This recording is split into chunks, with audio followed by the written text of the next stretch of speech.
네, 안녕하세요.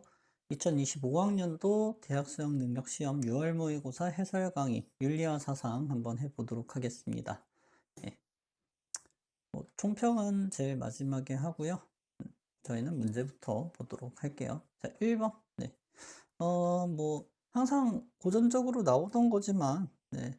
이제 강조하는 삶의 태도 이런 것도 일본에 나왔는데, 이제 고대 그리스 사상에서 소크라테스를 가지고 왔어요. 일단 뭐 생긴 것만 봐도 소크라테스긴 하지만, 이제 뭐 하는 이야기들을 봐서도 이제 소크라테스인 걸 알 수 있겠죠. 1번, 소피스트가 강조하는 내용이라고 할 수 있어요. 수사학과 대화법. 그리고 2번은 감각적 경험을 또 강조하는 거 역시도 이제 소크라테스보다는 소피스트에 가깝다라고 해줄 수 있겠죠. 3번, 마음의 평온을 위해 세속을 벗어나 자연을 은둔해라. 이 은둔자적인 삶은 에피쿠로스다라고 할 수 있겠습니다. 정답은 이제 4번이 되겠죠. 이거는 뭐 쉬운 문제니까 뭐 그렇게 특별하게 이야기하진 않겠습니다. 5번, 진리는 상대성. 상대적 진리를 이제 강조하는 것은 이제 소피스트인데요. 서로 다른 입장들을 존중하는지는 조금 애매합니다. 예, 뭐 다른 입장들을 존중하는 상대주의적인 태도. 글쎄요. 문화 상대주의나 뭐 이런 측면에서 이야기할 법한 그런 내용이지 소피스트도 이런 측면을 가지고 있는지는 다소 애매한 것 같습니다. 넘어갑시다. 2번. 정의란 지배하는 자들의 이익이다. 강자의 이익이다. 트리시마코스죠. 네. 을은 통치자, 방위자, 생산자 이렇게 세 계층으로 나누면서 정의에 대해서 이야기하고 있으면 굳이 뭘 따질 이유가 있나요? 플라톤이라고 해주면 될 것 같아요. 그죠? 플라톤이 될 것 같고. 자, 어, 1번. 법은 통치자와 피치자 모두의 이익을 위한 것이다. 트리시마코스한테 있어서 정의는 강자의 이익이죠. 그러니까 모두의 이익이라고 이야기하기는 어렵겠죠. 이제 다스림 받는 자에게 유익함을 주는 게 정의라고 주장하는 것은 소크라테스의 입장이라고 할 수 있겠죠. 자, 2번. 트리시마코스는 어, 정의는 특정 계층의 이익이라고 생각을 하죠. 특히 강자, 지배 계층의 이익이라고 생각을 하고 있기 때문에 이 선지는 답이 되기가 어렵겠죠. 보편적 진리에 근거해야 한다고 이야기하는 거는 소크라테스나 플라톤, 아리스토텔레스 이런 사람들의 입장이라고 해줘야 될 것 같습니다. 자, 3번. 용기는 기계가 영혼을 지배함으로써 발휘되는 것이냐? 플라톤은 용기라고 하는 것은 기계가 영혼을 지배하는 것이 아니라 이제 어 이제 이성이 다른 영혼들을 통제해야겠죠. 그죠? 이제 플라톤이 사용하는 용어들을 좀 뒤죽박죽 섞어 가지고 이제 이야기하는 것 같아요. 자, 용기가 덕인 것은 맞아. 용기는 기계가 어찌저찌 하게 발휘되는 덕인데 이제 용기는 기계가 발휘된 덕은 맞거든? 근데 기계가 자기 자신을 지배하는 게 아니라 이제 이성이 기계를 통제해야 돼. 그러니까 틀렸어요. 안 되겠죠? 자, 3번, 4번. 형치자는 지혜와 더불어 용기와 절제의 덕도 갖춰야 된다. 자, 플라톤 같은 경우에서는 덕이 순차적으로 얻어져요. 절제, 용기, 지혜, 정의가 순차적으로 얻어진다고. 그러니까 통치자는 지혜가 있으려면 절제랑 용기가 있어야 돼. 네, 당연한 거야. 당연한 거야, 당연한 거. 맞겠죠? 5번. 누가 통치하든 상관없이 정의로운 국가가 될 수 있다. 트리시마코스한테서는 통치자가 누군가인지는 그렇게 중요하지 않아요. 그죠? 그냥 강자의 이익, 지배계층의 이익이다라고 이야기하니까. 근데 플라톤은요. 누가 통치자가 되는지가 중요하죠. 그죠? 중요하기 때문에 5번은 플라톤이 X라 가지고 답이 되진 않는다라고 해주면 되겠죠? 자, 3번. 성인은 무의하니 백성들이 저절로 감화되고 고요함을 좋아하니 백성들이 저절로 바르게 된다. 무의지치를 이야기하고 있는 이제 노자라고 할 수 있겠죠. 노자인 걸 굳이 몰라도 도가다라고 생각하면 문제를 풀리겠죠. 이제 어진 사람은 자기가 서고자 할 때 남을 먼저 세워주고 자신이 이루고자 하면은 남을 먼저 이루게 해준다. 정말 유명한 공자의 업구죠. 이제 뭐 뒤에 나오는 서라고 하는 것도 공자가 굉장히 강조하는 덕목이기도 하고요. 선지로 갑시다. 만물의 근원은 도가는 도야 도. 없는 게 아니야. 없지 않아요. 자, 2번. 도의 관점에서는 도의 관점에서는 인간만이 특수하다고 얘기하지 않지. 도의 관점에서는 절대적인 가치를 지닌 무언가가 있지 않아요. 도가는 특히 그래. 사물들 간의 위계를 인정하지 않아. 그런 위계들은 인간이 만든 거야. 이런 식으로 얘기하죠. 3번 직분에 따른 권한과 의무에 충실한 이행은 서와 상충하는 게 아니라 직분에 따른 권한과 의무에 충실한 이행은 충이에요. 충서잖아. 충서. 상충하는 게 아니라 같이 가야지. 그죠? 4번 군주는 재화 분배의 형평보다 재화의 부족을 의심해야 한다. 거꾸로 그 공자가 이야기한 거를 뒤집은 거지. 재화의 부족이 아니라 분배가 고르지 못함을 염려해야 한다였는데 두 개를 이제 바꿔놓은 거죠. 이선지는 요거로 이렇게 바꿔놓은 거죠. 어, 이상적인 삶을 살아가기 위해서는 덕을 따라야 한다라고 하는 것은요. 이제 그 고대 중국 사상에서는 그냥 당연한 겁니다. 그냥 당연한 거. 도는 따라야 하는 어떤 이상이야. 그 유학에서는. 그냥 동양 사상에서는. 그리고 덕이라고 하는 것은 도를 따름으로써 얻게 되는 어떤 성품 상태야. 그러니까 당연히 도와 덕을 따라야지 이상적인 삶을 살 수 있어요. 그래서 노자가 쓴 책 이름도 도덕경인 거야. 넘어갑시다. 4번. 아니, 고대 그리스 사상이 너무 많이 나왔어. 세 문제야. 소크라테스, 그 다음에 소피스트 플라톤, 아리스토텔레스 단독 문제. 뭐 해? 도대체? 문제 이따위로 되니까, 출제 비중을 지금 이따위로 두니까 난이도가 조절이 안 되는 거잖아. 왜 지랄하고 있어? 응? 적당히 해야지, 이것도. 그죠? 또, 몇 개째야. 자, 국가는 어떤 좋음을 목적으로 추구한다. 이것도 사실 기출에서 반복되던 제시문이니까요. 예, 그죠? 각각 기능에 따라서 이제 목적을 설명하고 또 인간의 좋음이라고 하는 것은 덕에 따른 영혼의 활동이고 뭐 이런 식으로 이야기하는 아리스토텔레스죠. 자, 선지 봅시다. 1번, 무지가 아니라 때문에 틀린 거죠. 그죠? 무지에 의해서도 발생하고 자제력 없음에 의해서도 발생하죠. 그러니까 안 되죠. 2번, 인간이 추구하는 좋음 중 자족적이면서 완전한 좋음은 행복뿐이다. 행복이 인간의 최고선이다. 아, 그죠? 이제 2번, 인간의 좋음 중 자족적 좋음이자 완전한 좋음은 행복뿐이죠. 인간이 추구하는 좋음 중에서 가장 완전하고 자족적인 좋음은 행복뿐이기 때문에 맞는 말이죠. 이건 답이고, 선지도 아리스토텔레스 단독 문제 낼 거면 이거보다는 좀 아쉽습니다. 3번. 모든 덕은 본성적으로 생겨나진 않지만 습관으로 완성된다. 아리스토텔레스는 이걸 강조하고 있어요. 모든 덕이 본성적으로 생겨나지 않는 것은 맞는데 모든 덕이 습관에 의해서 완성되는 게 아니야. 그죠? 품성적 덕이라고 하는 것은 습관으로 완성되는 게 맞는데 지적인 덕 중에서 어떤 것들은 교육과 학습, 관조 이런 것들을 통해서 이제 얻어지는 것들이 있어요. 그죠? 그렇기 때문에 이제 모든 덕은 습관으로 완성된다. 이 지점이 틀린 거야. 요거는 맞아. 모든 덕이 본성적으로 생겨나지 않는다. 이건 맞는데 이제 요 덕은 습관으로 모든 덕이 습관으로 완성된다고 하면 안 돼. 품성적 덕은 중용에 맞는 감정과 행위를 분별해주는 알미다. 알면요, 지혜예요. 실천적 지혜야. 이걸 해주는 건 실천적 지혜야. 개인의 최고의 좋음과 국가의 궁극적 목적은 일치하지 않는다. 개인의 최고 좋음은 행복이고요. 국가의 궁극적 목적도 행복이야. 일치해. 최고선은 행복이야. 일치합니다. 이해되죠? 예. 5번. 해능 단독 문제가 나왔네요.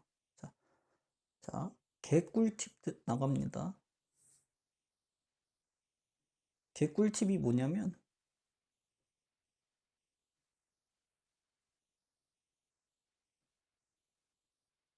중국 불교 사상가라고 하잖아? 그러면 묻고 따질 필요가 없어. 무조건 해능이야. 무조건 해능이에요. 만약에 중국 불교 사상가라고 했는데 해능이 아닌 문제가 나온다? 그래, 신수일 수도 있어. 선종이 아니다? 이게 했을 때 무조건 선종이야. 해능 아니면 신수일 텐데 선종이 아니다? 날 죽여. 날 죽여. 무조건 선종이야. 그러니까 해능으로 그냥 풀면 된다는 소리야. 이해되죠? 자, 1번 깨달은 사람이 가는 곳인 정토는 내 마음에 있지. 그지? 그러니까 깨달으라고 자꾸 얘기하자. 정토든 부처든 내 마음에 있어. 깨달음은 내 마음에 있어. 근데 마음을 아직 깨닫지 못했을 뿐이야. 이런 식으로 얘기한다는 거지. 완성된 부처의 참된 모습을 본래적으로 선종은요, 불성은 이제 선종 이전에서 이제 불성의 의미 변화가 있는데요. 불성이 처음에는 부처될 가능성이었어.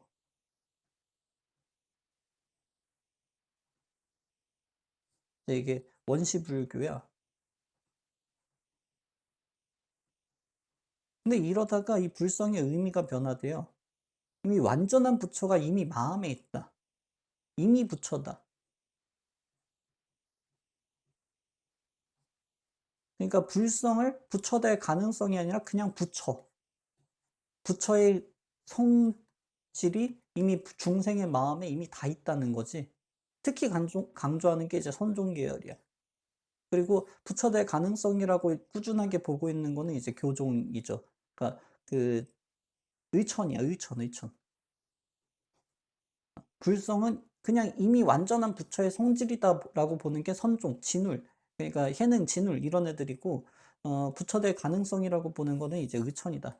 이렇게 생각하시면 되는데, 완성된 부처의 참된 모습을 본래적으로 모든 중생이 다 가지고 있는 거야. 그러니까 없다고 하면 안 돼. 모든 사람이 다 갖고 있어. 단박에 깨우치기 위해서는 어떠한 수행도 요구되지 않는다. 돈 오를 위한 수행이 없냐는 건데, 돈 오를 하려면은 참선해야 돼요. 마음을 돌이켜봐야 될 거 아니야. 중도의 수행을 해야 될 거 아니야. 응? 수행을 해야 돼. 근데 그 참선의 구체적인 방법, 중도의 구체적 방법이 없단 얘기야. 책만 하루 종일 본다고 해서 참선이 없으면은 깨달음이 안 와요. 이런 얘기지. 깨달음은 마음에서 마음으로 전해져요. 이심전심이라 그러지. 그러니까 전할 수 없는 게 아니야.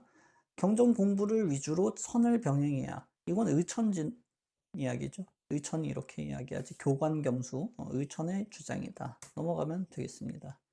자,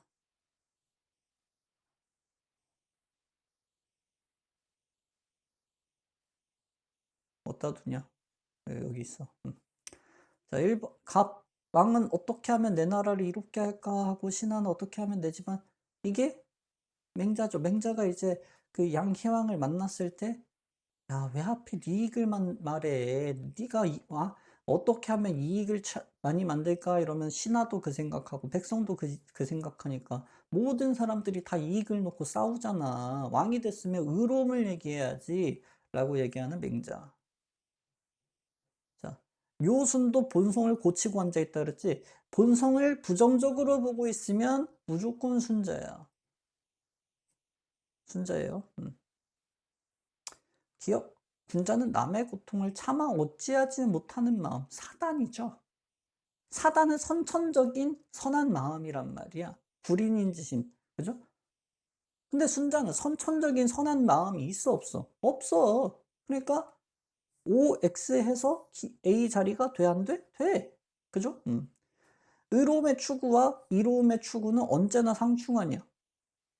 맹자가 언제나 그렇다는 거야? 아니야. 아니야. 언제나 상충한다는 게 아니고 이로움이랑 의로움이 있으면 의로움을 먼저 봐라 이런 얘기지. 그죠? 언제나 상충한다 이런 얘기 아닙니다. 예. 그리고 진정한 의로움은 모두에게 이롭다라는 게 유학의 이념이지. 진정으로 정의가 실현되면 모두에게 이로운 거야. 그게 대동사회의 이념 아니냐. 정명이 크게, 도가 크게 실현되면, 의가 크게 실현되면 모두가 다 이로움을 보잖아. 그죠? 그래서 상충하는 게 아닙니다. 제도적 규범에서 도덕 성립의 근거를 찾을 수 있느냐. 제도적 규범에서 도덕 성립의 근거를 찾죠. 왜? 순자는 도덕이 원래 있는 게 아니야. 하늘이 도덕을 만들어 놓질 않았어. 그러니까 인간이 제도로 만들어야 돼. 그게 예야. 라고 얘기한다는 거죠. 맞지? 자, 리을 성지가 조금 좀 이상해. 이상해. 이제 공자랑 맹자는 당연한데, 이제 순자 입장에서는 인이 기초냐? 인도 사실은 얘 다음에 있거든. 어 그래서 기초라고 얘기하기가 쪼끔 껄끄러운데요. 쪼끔 껄끄럽지. 순자가 "인이 군주의 기본적 덕목이다." 이런 얘기를 하는 것도 아니고 참 애매합니다. 예. 그죠? 어 태도 정치든 왕도 정치든 군주에 인이 있어야 되는 건 맞는데 인을 일단 갖추려면 얘가 있어야 된단 말이야. 기초다. 애매합니다. 근데 이제 맞다고 하니까 그냥 '아 순자도 인의예지가 군주의 덕성으로서 당연히 이제 있어야 되는 거구나. 기초적 덕목이구나 사덕이.'라고 생각을 해 주면 된다라고 우리가 그렇게 잡고 넘어가면 되겠죠. 그냥 순자 입장에서도 '이게 맞다.'라고 이제 그 넘어가 주면 되는 기출의 입장이야. 그죠? 기출의 입장으로서 받아들이면 되게 돼 '받아들여야겠다.'라고 생각을 하고 문제를 풀어야겠죠. 예. 좀 악질이다. 리을을 기억 디귿도 냅둔 거는 좀 악질이야. 기본적 덕목. '기본적이다.'라는 이야기를 어떻게 해석하면 좋을까? 어 1 차적인? 1 차적인 건 절대 아닐 것 같은데. 그냥 당연히 갖춰야 되는 뭐 이런 의미라면 맞게 하겠는데 참 어 애매한 선지죠. 예. 7 번. 어떤 행위의 일반적 경향은 그 행위의 총량에 따라서 즉 쾌락과 고통의 총량, 량을 자꾸 강조하네요. 누가 되겠어요? 벤담이 되겠죠. 자, 어떤 종류의 쾌락은 다른 종류의 쾌락들에 비해 질적으로 더 바람직하다라고 이야기하고 있는 밀이 되겠죠. 질적 공리주의. 자, 기억. 행복은 쾌락의 양의 증가를 통하여 증진될 수 있느냐? 밀도요. 양의 증가를 통해서 증진될 수 있어. 근데 질적 차이도 고려하자는 거지. 그죠? 그러니까 둘 다 맞으니까 A 자리가 돼 안 돼? 안 돼. B로 가야 돼. 그죠? 예. 좋은 목적을 위해서는 나쁜 수단도 정당화될 수 있느냐? 공리주의 입장에서 좋은 목적이 뭐야? 공리주의 입장에서 좋은 게 뭐야? 쾌락의 증진이지. 나쁘다는 건 뭐야? 고통이죠. 그지? 선을 실현하기 위해서 고통을 사용하는 게 가능하냐? 생활과 윤리 같이 하는 애들은 알겠지만 형벌이 대표적으로 그런 거야.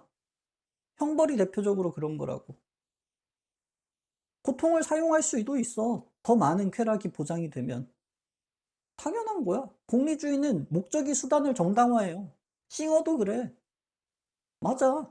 라고 할 수 있겠죠. 예. 당연하죠. 둘 다 맞으니까 삐자리가 된다. 넘어갑시다. 자, 디귿. 어떤 쾌락은 다른 쾌락보다 더 추구할 만한 가치가 있다. 내가 이거 벤담 때문에 굉장히 짜증났어. 이게 들어가야지 답이 되는데 '아 더 추구할 만한 가치?'라고 해서 이제 그동안 생활관리랑 윤리화 사상에서 벤담 문제에 나왔던 것들을 전부 다 검토했거든요. 근데 벤담 입장에서 더 바람직한 쾌락이나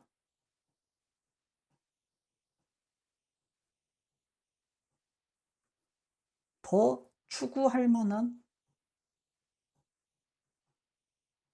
쾌락 이거를 직접적으로 부정하는 선지가 단 한 번도 안 나왔어요. 제가 다 찾아봤어. 평가원 문제를 다 찾아봤는데 벤담 입장에서 이거를 이 두 가지에 대해서 직접적으로 부정하는 선지를 한 번도 안 나왔어. 그러면은 벤담 입장에서 평가원 생각에는 벤담 입장에서 더 바람직한 쾌락, 더 추구할 만한 쾌락은 결국엔 뭐가 되겠어? 양적으로 더 많은 쾌락이죠.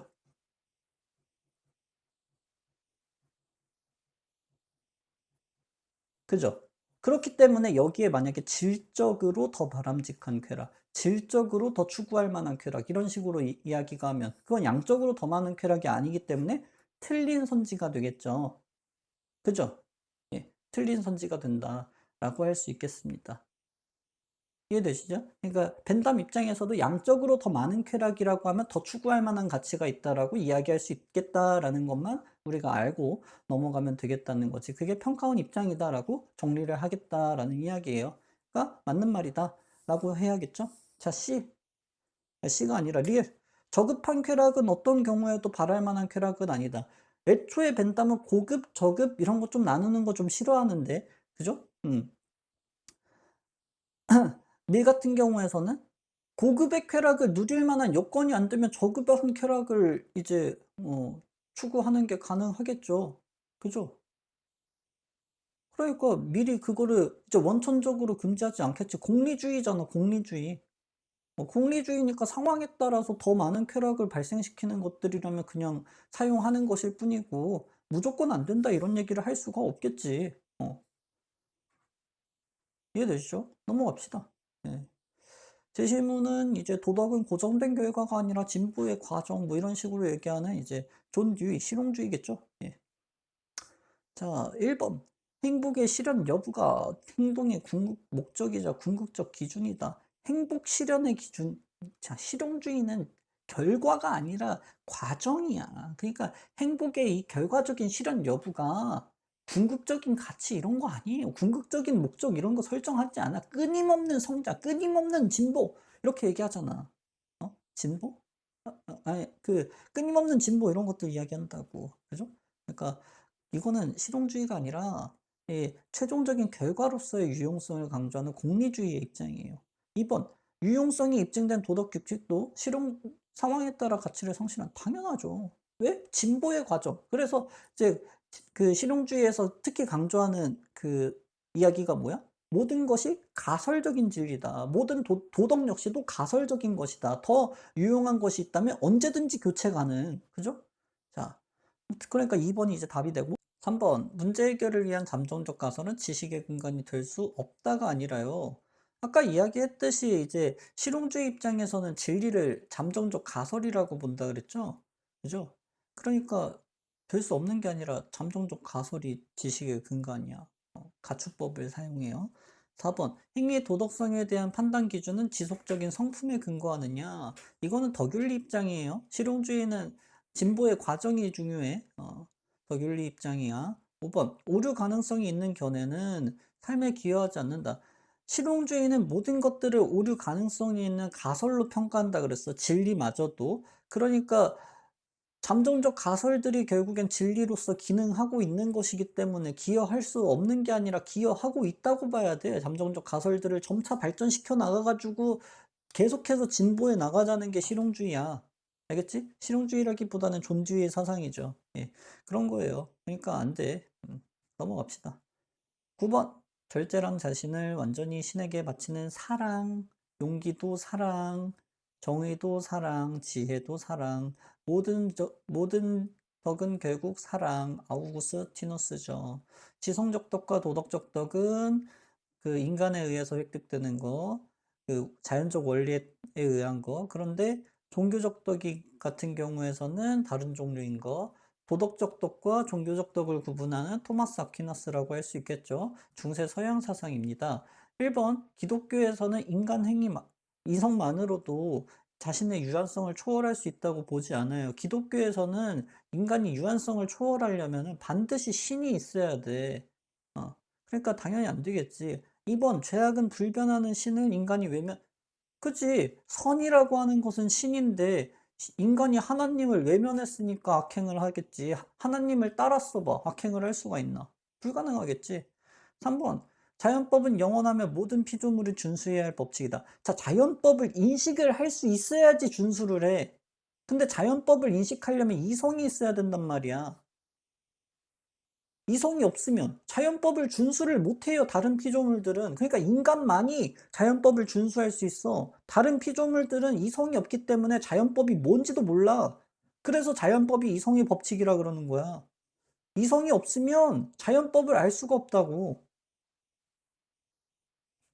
4번 삶의 궁극 목적은 신 존재를 철학적으로 기독교가? 그럴 리가 없지. 궁극적인 목표는 이제 신의 존재를 증명하는 게 아니라 신한테 귀의하는 거죠. 5번 참된 행복은 신의 은총으로 현세에서, 현세가 아니라 내세겠지. 지금 그 3번 이제 자연법 얘기하는 3번 말고는 이 네 가지는 전부 다 기독교 공통이야. 알겠죠? 이 기독교 교리를 좀 잘 알아야 돼. 좀 빠삭할 필요가 있어. 그래야지 상식 수준에서 지을 수 있는 선지들이 늘어나요. 그래야지 안 틀려. 넘어갑시다. 10번 효도와 공경을 행해야 비로소 그러한 알미 있다라고 얘기할 수 있어. 이해하는 것만으로 이렇게 얘기할 수 없으니 암과 행위를 어떻게 분리하겠냐. 양명이죠. 뭐야? 반대로 거꾸로 썼는데요. 미안합니다. 반대죠. 여긴 제대로 해놨는데 양명이죠. 을은 주의죠. 예. 왜? 이미 알고 있는 이치를 가지고 사물을 탐구하잖아. 사물을. 그죠? 사물을 탐구한다. 천하 사물에는 모두 이치가 있다. 정확하게 주의. 성리학이다. 그죠? 1번 사람의 마음에 천리가 있느냐? 둘 다 맞죠. 그죠? 사람 마음뿐만 아니라 만물에 다 천리가 있어라는 게 주의 입장. 양명은 사람의 마음이 곧 천리야. 사람 마음 말고는 천리가 없어. 근데 어쨌든지 간에 사람 마음에는 천리야. 그러니까 답이 되고요. 2번 사람뿐만 아니라 사물에도 이치가 되지 않냐. 이거는 주의만의 입장이죠. 양명은 지금 여기서는 이야기할 수 없지. 왜? 마음 밖에는 이치 없으니까. 심외 무리, 심외 무물. 그죠? 3번 소위는 선천적 도덕 판단 능력이 결여됐느냐. 유학이? 군자와 소인의 그 도덕적 성품에는 다른 게 없어요. 그죠? 선천적인 도덕 판단 능력, 즉 양지는 누구든지 간에 다 있는 거야. 이해되죠? 욕구와 절제의 본성, 욕구의 절제와 본성의 보존. 그러니까 존천리 거인욕이란 얘기지. 그게 경물이랑 무관한 게 오겠어? 경물이 수양하는 것인데 수양의 목적이 결국엔 존천리 거인욕이지. 뭘 무관해. 그지? 5번. 치지는 사물에 깃든 이치. 사물의 이치가 깃들어 있어. 그러면 주희지. 양명은 돼, 안 돼? 안 돼. 그죠? 이렇게 해주면 되겠다. 넘어갑시다. 아니, 문제가 너무 쉬워. 이렇게 내면 안 되는데. 11번. 어머니 뱃속에 태아가 생기면 형체가 없으면 신령스럽고 어쩌고저쩌고 하고 있대. 사람의 성은 선을 좋아하고 악을 싫어하며 덕을 좋아하고 욕됨을 수치스럽게 여기는 것이다. 예, 이거는 이제 그 정약용이겠죠. 다산이 되겠다. 기억, 영지의 기호는 선을 지향할 수 있는 실체적인 이치이냐. 정약용은 일반적으로 이치라고 이야기하면 답이 되기가 어렵습니다. 영지기호는 이치라고 얘기하면 돼, 안 돼? 안 돼. 안 돼. 정약용에서 천리, 이치 라는 소리 나오면 답되기 어렵습니다. 뭐 물론 정약용이 천리 자체를 자기 책에서 이야기하지 않은 건 아니야. 근데 이치, 천리에 대해서 좀 부정적인 생각이 있어. 그래서 그런 표현은 잘 안 씁니다. 실체적인 이치다라고 얘기하면 안 돼. 안 되고요. 니은 사람은 이법적 도덕 본성이 없으나 이건 맞아. 이거 맞아. 왜 이런 이치적인 이법적이라는 게 뭐냐면 원리, 이치와 법칙적인 그런 도덕 본성이 있느냐. 정약용이 인간이 가지고 있는 도덕 본성이라고 하는 것은 영지의 기호로서 하나의 경향성이야. 딱 정해져 있는 이치나 법칙 같은 게 아니라. 이해돼? 그래서 이치나 천리 이렇게 이야기하지 않는다는 거야. 인간은 경향성을 가진 거지 딱 정해져 있는 이치나 법칙을 갖고 태어난 게 아니란 말이야. 이해돼? 그런 게 없지만 덕은 자기 노력에 따라서 행할 수 있지. 왜? 인간한테는 자주지권이 있으니까 라고 얘기한다 그랬죠. 정약용은 서학, 즉 천주교의 영향을 굉장히 깊게 받은 유학자입니다. 그래서 이 천주교식으로 보게 되면은 맞는 말이야. 인간이 완전하게 선하지는 않지만 이제 스스로 선해질 수 있느냐? 당연하죠. 맞죠. 인간은 선을 택해 행할 수 있는 주체적 능력, 신이 인간에게 준 자유의지, 자주지권이 있다라고 한다는 거죠. 답이죠. 자, 얘라고 하는 성은 얘가 성이 아니야. 정약용은 얘라고 하는 걸 인간이 갖고 태어나질 않아. 본성으로서. 그러니까 성이 애초에 아니라고. 그죠? 사양지심이 발현되는 시초가 되냐? 이것도 아니야. 사양지심이 발현돼서 얘라고 하는 덕이 생기겠죠. 그죠? 그러니까 이거는 성리학에서 바라보고 있는 단서설의 입장이야. 안 된다. 안 돼요. 답은 그래서 3번이 돼요. 넘어갑시다. 12번. 갑은 도덕은 행동과 감정에 영향을 미치기 때문에 이성에서 유래될 수가 없다. 왜? 이성은 행동과 감정에 영향을 못 끼치니까. 흉이죠. 을은요? 깐뜻이네요. 자, 1번 자신의 이익을 충족하는 행동은 선한 행동이 될 수 없다. 자신의 이익을 충족하는 행위더라도 사회적으로 유용하면 선한 행위야. 그죠? 칸트. 자신의 이익을 충족하는 행위 중에서 의무에서 비롯된 행위가 있어요. 다른 의무가 안 걸려. 다른 의무가 지금 문제가 안 돼. 근데 굳이 나한테 불이익이 되는 걸 선택하는 게 도덕적이겠어? 자기 계발의 의무가 있단 말이야. 그러니까 그 생활과 윤리하는 애들 봐. 자신의 동정심을 지키기 위해서 자기 자신의 어떤 좋은 것들을 충족시키기 위해서 동물한테 해약 금지하지 의무가 발생한다라고 얘기하잖아. 자기 자신 때문에. 자기 자신의 이로움과 관련된 것들 중에서 의무에서 비롯된 게 있을 수가 있어요. 이해돼? 이 관심에서 비롯된 게 아니라 의무에서 비롯되었는데 이익을 충족시켜 주는 행위들이 있을 수 있단 말이야. 안 돼. 둘 다 없다가 아니야. 흉으로 보나 칸트로 보나 아니라고. 이건 값만 이렇게 물어보고 있는데 칸트까지 같이 알려주는 거야. 1+1으로. 이해되죠? 2번 정념의 목적과 그 순환을 선정하는데 이성은 무능력하느냐. 바로 그거가 아니야. 왜? 정념의 목적과 그 수단을 선정하는데 이성이 알려줘요. 이성이 알려줘. 자, 정념이 배고프대. 배고프다라고 하면서 고통, 그 배고픔에 따라서 고통이 발생했어.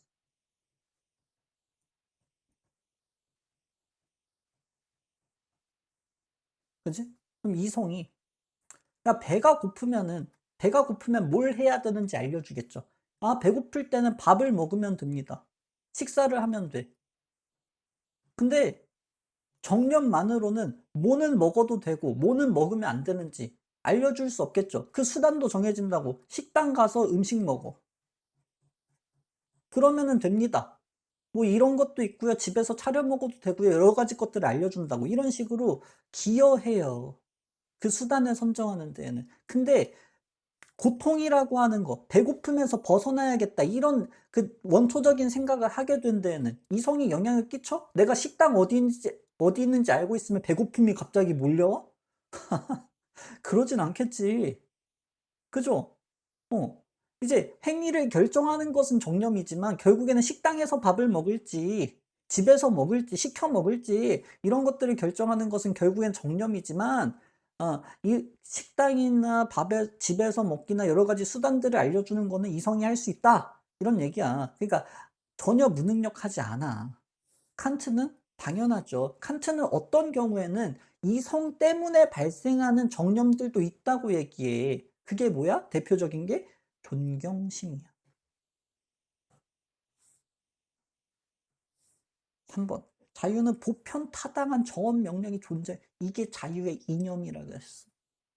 도덕 법칙이라고 하는 것을 인간이 머릿속으로 만들어내요. 그죠? 근데 이 도덕 법칙이라고 하는 것이 어떻게 해서 만들어질 수 있었느냐를 생각해 보면 자유가 전제되어야 된다고. 그래서 이 도덕 법칙이라고 하는 게 있으려면 자유라고 하는 게 인간의 이성 안에 전제되어 있어야 되는 하나의 시스템이라는 거야. 어? 무슨 말인지 알아? 이게? 그러니까 이런 거지. 음, 뭐가 있을까? 예시가 적절한 게 뭐가 있을까요?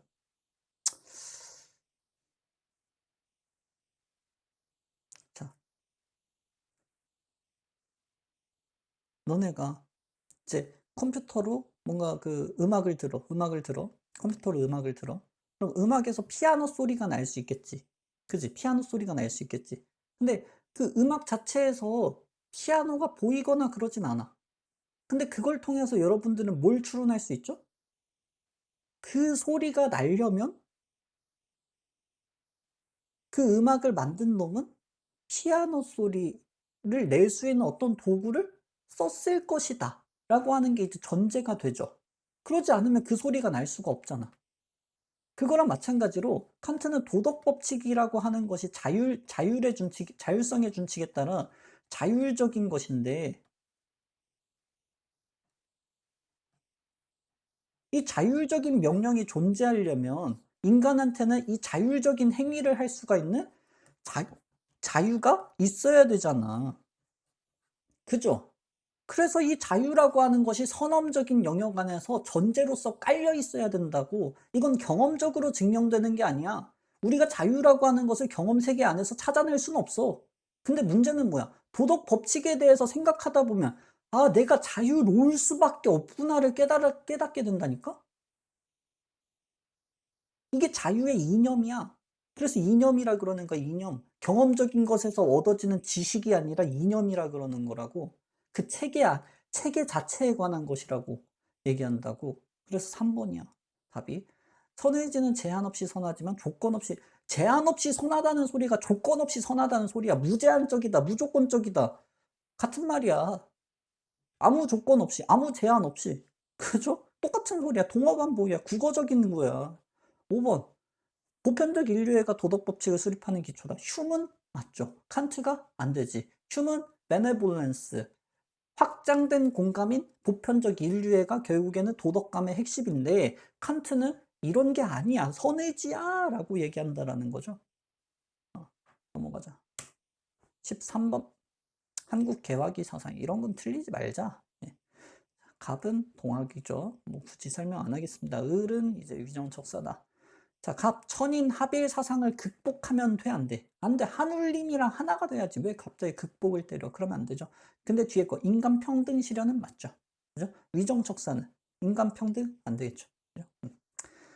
2번, 새로운 세상이 내세야? 후천 개벽이 내세에 열린다는 거였어? 아니지. 현세에 열린다는 거죠.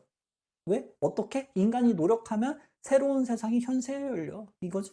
그래서 동학이 나는 천주교랑 달라. 천주교는 내세에 복 받는다고 얘기하지만 나는 현세에서 이상사회야. 천국이 현세에서 열릴 거야. 어떻게? 인간이 바르게 되면. 이 얘기란 말이야. 3번. 절의가 절개와 어떤 정의감이야. 이걸 바탕으로 신분질서를 철폐하는 게 아니라요. 유지해야죠. 위정척사니까. 4번. 서양의 종교는 천주교 얘기하는 거죠. 배척화돼 물질, 이건 동도석이 입장이에요. 그죠? 5번. 위태로운 나라를 구하고 백성을 편안하게 해라. 이거는 둘 다 맞죠. 보국 안민, 외세 배척적인 성격. 넘어갑시다. 14번. 경제사상이네요. 갑은 고용, 화폐, 이자, 화폐에 관한 일반 이론. 그러니까 뭐 이자율 조정하고 과세 뭐 이런 얘기, 유효 수요까지 나와버렸어. 거의 뭐 그 선물 세트야. 케인스죠. 을은 하이에크죠. 자생적 질서, 그죠? 치명적 자만 이런 얘기하고 하이에크. 1번 실업 문제 해결을 위해 정부 역할 확대가 필요하냐? 케인스는 그렇죠. 이거를 그 고용률을 그 나라가 조정해야 돼라고 얘기하면서 내가 어떻게 하는 건지 알려줄게 라고 한다는 거지. 지책에서. 하이에크는 그렇게 노동시장에 국가가 개입하니까 나중에 더 큰 문제 생기는 거 아니야. 좀 꺼져. 이 얘기죠. 그러니까 답은 이제 1번이 돼요. 2번 사적 수요와 시장 경제가 얘네들 지금 자본주의 경제학자들이야. 마르크스 아니야. 당연하지. 당연히 둘 다 맞으니까 간과한다 이런 소리를 서로가 서로한테 할 수가 없어. 그죠? 3번 자유경쟁으로 시장의 자동조절 기능이 저하돼? 야, 경제 자본주의 경제학자들이 자유경쟁이 돌아가고 있으면 당연히 시장의 자동조절 기능이 유지되고 있는 거지. 케인스가 정부 개입을 이야기하는 게 자유경쟁이 원활하지가 않으니까 개입하자는 거야. 유효 수요가 없으니까 애초에 경쟁이고 뭐고 간에 기업들이 패닉이 와가지고 그 상품을 자꾸 헐값에 팔아대고 그것도 처분이 안 되니까 부도내고 이러고 있으니까 지금 자유경쟁이 안 돌아가는 상황에서 정부가 개입해서 유효 수요를 만들자는 소리잖아. 이해돼? 시장의 자동조절 기능이 완벽하지가 않으니까 국가가 개입하는 거잖아. 하이에크는 자유경쟁이 작동을 해야 되는데 자꾸 국가가 지랄을 하니까 이상해졌다. 그러니까 좀 가만히 있어라 이 소리잖아. 그죠? 근데 어떤 경우에서는 뭐 담합이라든지 독점이라든지 이런 것들이 과도할 때는 정부 개입이 필요하다는 거예요. 이제 하이에크 말고 옛날에는 있었는데 밀튼 프리드먼이라고 하는 사람들은 그 신자유주의 학자가 있는데 걔는요 독점마저도 옹호합니다. 걔는요 신기하죠. 자 4번 계획경제가 개인의 자유보장을 위해 불가피하다. 케인스는 계획경제가 자유보장을 위해서 불가피한 게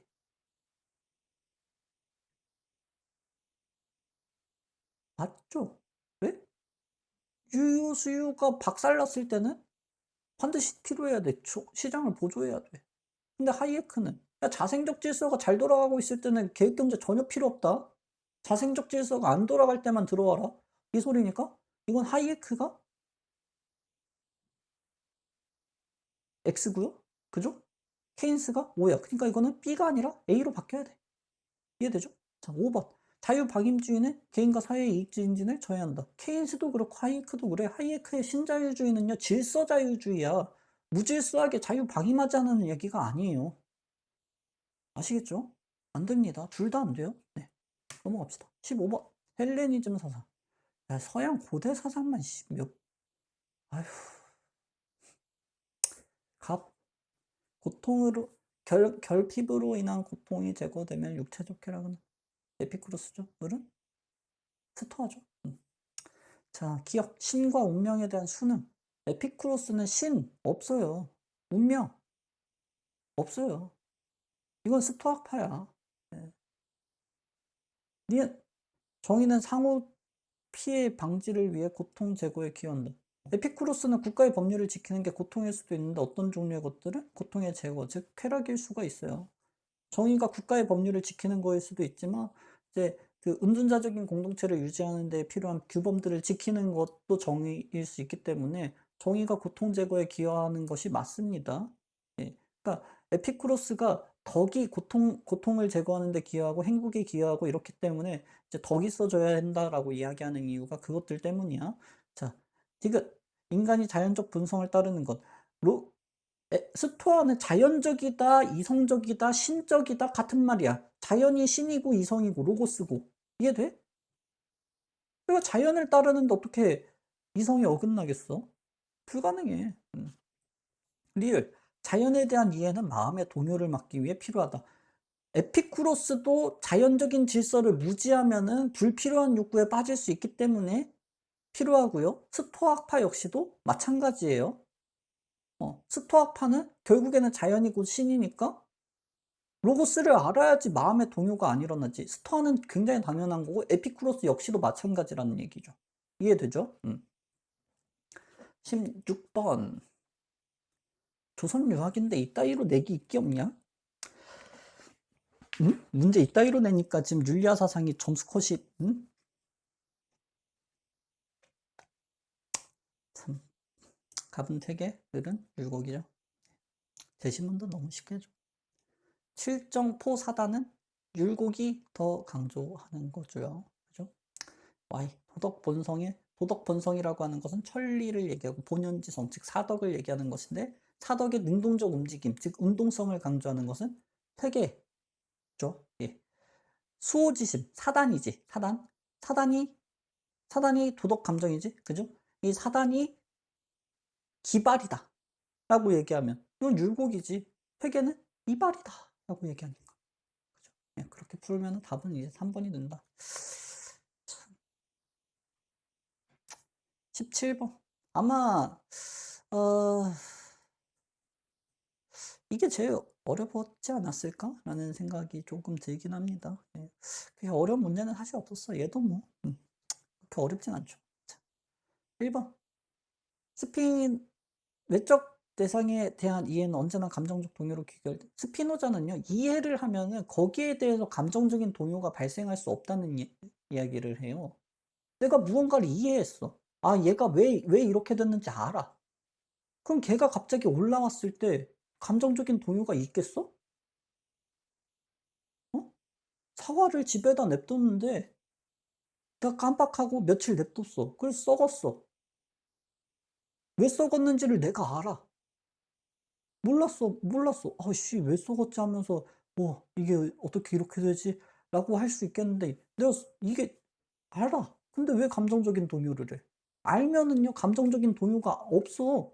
이해는요 감정적 동요로 귀결되는 게 아니라 감정적 평안, 평온 이런 것들로 귀결이 돼. 어. 이해돼? 이해를 했는데 고통을 받을 수가 없다니까? 2번 신은 무한한 실체이며 신의 산물인 인간은 유한한 실체이다. 실체는 하나야. 무한실체, 유한실체 나누는 건 데카르트야. 데카르트. 데카르트 선제, 데카르트. 교과 외긴 하지만 데카르트. 3번 자연에 대한 지적 사랑 없이 완전한 자유 실현은 불가능. 당연하지. 스피노자의 자유는 뭐야? 필연성에 대한 일치란 말이야. 필연성이 신이 아니야. 신이지. 신을 수용해야지 필연성과 일치를 하겠지. 당연한 거죠. 예. 4번 인간은 필연성을 벗어날 수 없지만 자유의지는 가질 수. 자유는 가능하지만 자유의지는 개념조차 성립 불가능. 왜? 모든 것들이 결국엔 필연성에 의해서 결정되어 있기 때문에 필연의지는 있을 수 있어도 자유의지는 불가능하다 라고 얘기하죠. 예. 5번 모든 사물이 본질적으로 자기 존재 보존을 추구하는 것은 아니다. 모든 존재의 본성이 곧 코나투스고 코나투스는 자기 자신을 강화하고자 하는 힘이라 그랬어. 모든 존재는 다 그래. 안 그런 새끼가 없어요. 그러니까 아니다가 아니라 추구한다 이렇게 고쳐줘야 돼. 이해되죠? 넘어가자. 18번 이상사회 갑 토마스 뭐들은 마르크스겠죠. 자 1번 생산이 풍족하지 못할 리가 없죠. 모두 검소하게 사는 건 맞죠. 필요 이상의 노동이 있지 않죠. 왜? 누구든지 간에 6시간만 노동을 하는 것만으로 물질적인 풍요가 있으니까 필요 이상에 대한 노동에 대한 대가로 여가 활동이 허용됐나? 그게 아니죠. 역사의 최종 단계로서 역사의 최종 단계는 계급이 사라진 사회예요.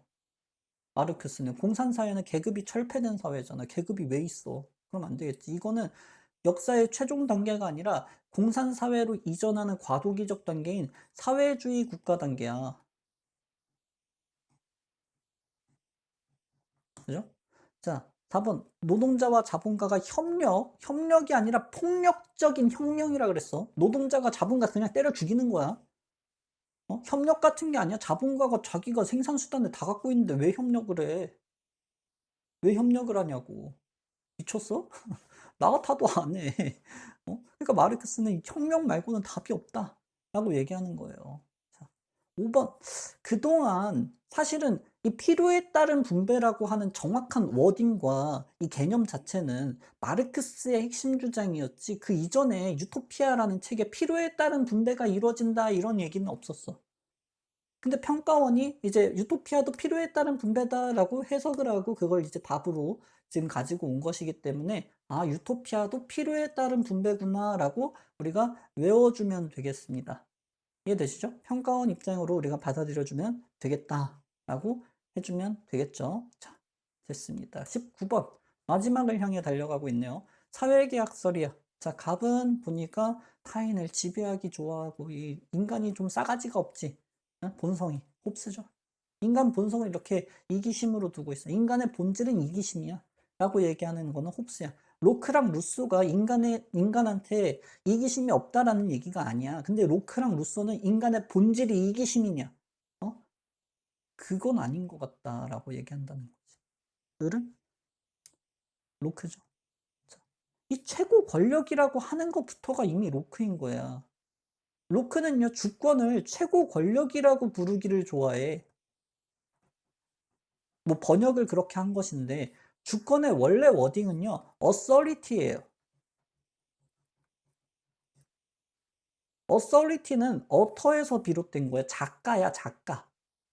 그러니까 주권자, 국가가 가지고 있는 그런 권력들을 이야기할 때 authority라고 하는 단어를 썼으면 이 국가가 작가처럼 작가가 작품 안에서 뭐든지 할 수 있는 것처럼 그 작가적인 권력을 가지고 있는 걸 이야기하는데 로크는 국가라고 하더라도 못하는 게 굉장히 많아요.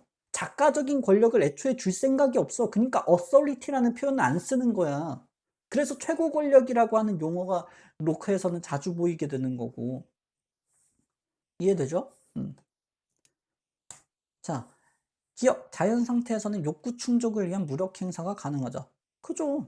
자연 상태에서는 누구든지 간에 자기의 욕구를 위해서 자신의 모든 어떤 그 역량들을 다 동원하는 상태니까. 그죠? 여기 이제 설명을 좀 자세하게 적어뒀는데 한번 읽어보시면 도움이 많이 될 거예요. 홉스를 이해하는 데 있어서. 당연한 거야, 당연한 거.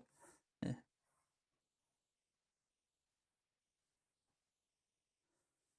구성원들은 자발적 계약을 통해 하나 인격으로 통일되느냐. 이게 자발적이라고 봐야 될지는 모르겠지만 홉스는 자발적이라고 이제 주장합니다. 이제 그 자기 보존에 대한 위협에 따른 공포 때문에 사회 계약에 합의한다는 건데 자기 보존에 대한 위협 때문이면 이거 죽을까 봐 동의한다는 거 아니야? 그죠? 이제 자기가 죽을까 봐 동의하는데 자발적인가? 약간 애매하긴 하지만 홉스는 그렇다고 주장을 해요. 그러니까 맞죠? 예. 그렇게 주장을 해요. 디귿, 재산에 대한 배타적 권리는 사회계약 이전에도 있죠. 그죠? 로크는 재산권은 자연적인 권리다. 신이 인간한테 허락한 권리다. 원래부터 있다. 라고 얘기하니까 사회계약 이후가 아니라 그 전부터 있어. 홉스랑 루소는 사적 재산권, 사유재산권을 자연 상태에서 인정하지 않지만 로크는 아니야. 개인한테 있어. 라고 주장한다는 거죠. 자, 리엘, 자연 상태에서도 양도 불가능한 개인의 권리가 있다. 홉스는 자기 보존 그 자체에 대한 권리. 로크는 기본권이라고 하는 것들을 양도할 수 없다고 얘기하죠. 그래서 답은 기억, 니은, 리을이 되겠다라고 할 수 있겠죠. 자기 보존 자체에 대한 권리는 홉스도 양도하지 않는다라는 걸 알아두면 좋겠네요. 자, 넘어갑시다. 이거는 이제 독해 문제예요. 어, 독해 문제야. 독해 문제 같은 경우에서는 이제 1대1로 대응을 하면 돼요. 근데 내가 귀찮으니까 굳이 설명을 하진 않겠다. 그러니까 여기 써져 있는 설명만으로 이제 충분하니까 이제 여러분들이 이제 그 보고 해 주셨으면 좋겠고요. 이렇게 해서 저희 해설은 마치게 되고 총평을 하자면 좀 너무 쉽게 낸다. 음. 왜냐하면 정치 사상 파트 이렇게 내기야? 조선유학 이렇게 내기야? 심지어 진울이랑 의천 그 한국 불교 안 냈어요, 이 새끼들. 왜 이래? 아, 진짜. 이렇게 내면은 니네 수능 때 작년처럼 돼. 아휴. 문제 쉽다고 해서 여러분들 방심하지 마시고요. 아마 작년처럼 문제 내고 싶지 않아 할 거예요. 그래서 이제 좀 더 지금 이번에 나오지는 않았다지만 이제 한국 불교 사상가들 좀 빠삭하게 하셔야 되고, 자유주의 공화주의도 안 나왔죠. 이제 이런 애들 왜 안 낼까? 좀 신경 써서 문제 내줬으면 좋을 것 같네요. 네. 여기까지 하고요. 예, 고생하셨습니다.